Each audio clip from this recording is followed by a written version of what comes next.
টিজারেই ইঙ্গিত পাওয়া গিয়েছিল বরবাদ সিনেমার আইটেম গান চাঁদ মামা হতে যাচ্ছে দুর্দান্ত নাচের গান। শাকিব খানের সঙ্গে গানটিতে পশ্চিমবঙ্গের অভিনেত্রী নুসরাত জাহানের রসায়নের প্রশংসা করেছিলেন ভক্ত অনুরাগীরা। শুক্রবার সন্ধ্যায় এসেছে পূর্ণাঙ্গ গান। সন্ধ্যা 7:30টার দিকে এসেছে 3 মিনিট 3 সেকেন্ডের গানটি। প্রীতম হাসান গানটি গেয়েছেন, তার সঙ্গে কণ্ঠ দিয়েছেন দোলা রহমান। গানটির কথা ও সুরও প্রীতমের।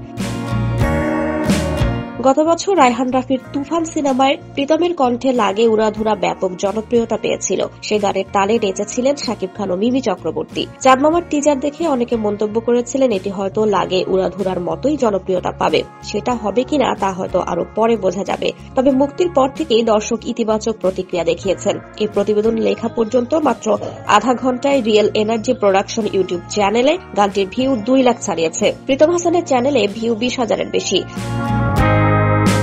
সহজ কথা আর আকর্ষণীয় সুরের কারণে গানটি পছন্দ করেছেন। মন্তব্যের ঘরে এমন কথা লিখেছেন অনেক দর্শক। সঙ্গে প্রীতম ও দোলার গায়কের কথাও বলেছেন কেউ কেউ। তবে শাকিব খান আর নুসরাতের পারফরমেন্সের প্রশংসা এসেছে প্রচুর। গানটিতে শাকিবের লুক আর নাচ দুর্দান্ত মন্তব্য করেছেন এক ভক্ত।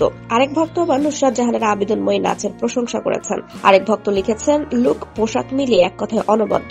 সঙ্গে নুসরাতের অস্থির পারফরমেন্স পুরো জমিয়ে দিয়েছে। বরবাদে শাকিব খান ছাড়াও আছেন ইধিকা পাল, শহীদুজ্জামান সেলিম, ইন্তেখাব দিনার, মিশা সওদাগর, যিশু সেনগুপ্ত সহ আরো অনেকে। নুসরাতের উপস্থিতি কেবল এই আইটেম গানে।